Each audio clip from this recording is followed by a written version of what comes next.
Hi ma'am. Ma'am 4th batch update இருக்குங்களா? நம்ம நிறைய வீடியோ போட்டுக்கிட்டே இருக்கோம், ஆனால் தொடர்ந்து நம்ம ஸ்டூடெண்ட்ஸ் கேட்டுக்கிட்டே இருக்காங்க. Any update?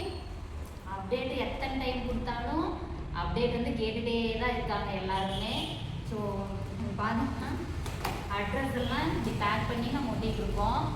ஸோ நம்ம சுபா ஆரிஃபேஷன் ஃப்ரம் போட்டு 2 அட்ரஸ் நம்ம போட்டு ரெடி பண்ணிகிட்டே இருக்கோம்.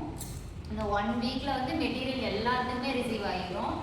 அதுக்கப்புறம் வந்து இன்னும் ஃப்ரேமெல்லாம் இருக்குது, ஃப்ரேமில் இல்லை கவுன் மேலே இருக்குது.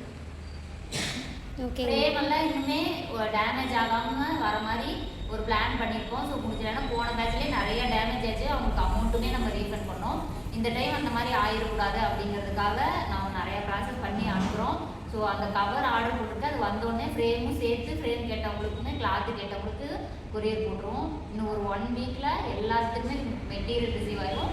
ரிசீவ் ஆனதுக்கப்புறம் இன்னொரு 2 வீக்ஸ்க்குள்ளே நம்ம கிளாஸே ஸ்டார்ட் பண்ணிடுவோம். நான் எத்தனை டைம் இந்த வீடியோ போட்டாலுமே 4th பேட்சோட அப்டேட் கேட்டுகிட்டே தான் இருக்கீங்க. ஸோ இதுதாங்க 4th பேட்சோட அப்டேட்டு. அப்புறம் இன்னொரு விஷயம் என்னென்னா, நான் நிறையா பேர்த்துக்கு அமௌண்ட்டுமே ரீஃபண்ட் பண்ணியிருக்கேன். டோட்டலாக எத்தனை பேருக்கு ரீஃபண்ட் பண்ணியிருக்கோம்? 8 மெம்பர்ஸ் இருக்காங்க. 8 மெம்பர்ஸ்க்கு மேலேயே நான் ரீஃபண்ட் பண்ணியிருக்கோம். காரணம் என்னென்னா, ரொம்ப அர்ஜென்ட் 100 ரூபா அனுப்பணும், ஆனால் இனிமேல் எங்களுக்கு மெட்டீரியல் வரல, எங்கள் 100 ரூபா திருப்பி அனுப்புங்க அப்படின்னு சொல்லி கேட்டாங்க. சரி ஓகே, ஏன்னா இப்போ இந்த ஆரிக்கு யூஸ் பண்ணுற நீடில் மட்டுமே ஒரு நீடில் 30 ரூபா, 3 நீடில் வாங்குறீங்க. புரியுது. 3 நீடில் வாங்குறீங்க. ஸோ இதுக்கான காஸ்ட்டு நீங்கள் தனியாக, நான் கொடுக்குற மெட்டீரியல்லாம் நீங்கள் தனியாக வாங்கணுன்னா குறைஞ்சது நீங்கள் ஒரு 300க்குள்ளே 400 இந்த மாதிரி. ஏன்னா இப்போ நான் வாங்கும்போது பல்காக வாங்கி உங்களுக்கு வந்து ஒரே கிராம்ஸ், அந்த 5 கிராம் 10 கிராம் அந்த மாதிரி போட்டு உங்களுக்கு பேக்கிங் பண்ணுறேன். இதுவே நீங்கள் போய் ஒரு கடையில் பர்ச்சேஸ் பண்ணுற மாதிரி இருந்தால் மினிமம் 10 கிராம் இல்லைன்னா ஒரு பாக்கெட் அந்த மாதிரி தான் உங்களை வாங்க சொல்லுவாங்க. அப்போ உங்கள் கால்குலேஷன் நான் அனுப்புகிற பொருளெல்லாம் பார்த்தீங்கன்னா நீங்கள் 600-700 ரூபாய்க்கு இந்த பொருள் வாங்கணும். நான் வந்து உங்களுக்கு தேவையானது மட்டும்தான் அது கொடுக்குறேன். ஸோ அது புரிஞ்சிக்காமல் நிறையா பேர் 100 ரூபா அனுப்ப சொன்னீங்க, உங்களோட அமௌண்ட்டை நான் ரீஃபண்ட் பண்ணிடுவேன். ஸோ இந்த வீடியோ யாராவது பார்த்தீங்கன்னாலும் மெட்டீரியல் வேணாம், நீங்கள் 100 ரூபா ரீஃபண்ட் பண்ணிடுங்க அப்படின்னு சொன்னாலுமே நான் ரீஃபண்ட் பண்ணிடுவேன். இன்னொரு விஷயம் என்னென்னா, இன்னொரு யாரோ சர்டிஃபிகேட்டுக்காக தான் ஜாயின் பண்ணேன், டிலே இருக்குது, அதாவது சர்டிஃபிகேட்டுக்காக தான் நான் ஜாயின் பண்ணேன், ஆனால் இவ்வளோ டிலே ஆகுது, எனக்கு சர்டிஃபிகேட் மட்டும் தருவீங்களான்னு கேட்குறாங்க. நம்ம இன்னும் கிளாஸே ஸ்டார்ட் பண்ணல, அவங்க ஒர்க்கும் பண்ணல, ஆனால் ஆல்ரெடி வெளியில் போய் கற்றுக்கிட்டாங்கன்னா நம்மகிட்ட வந்து சர்டிஃபிகேட் கேட்குறாங்க. அதை எப்படி நம்ம பண்ண முடியும்? ஸோ இப்படியும் சில பேர் இருக்கீங்க, அதனால் அவங்களோட அமௌண்ட்டும் ரீஃபண்ட் பண்ணியாச்சு.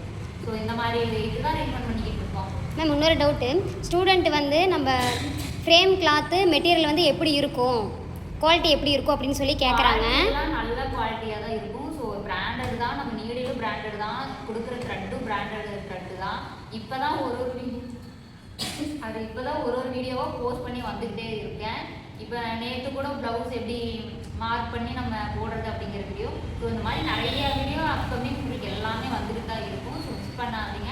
அப்புறம் என்ன வீடியோ வேணும் அப்படிங்கிறதுமே கமெண்ட் பண்ணுங்கள்.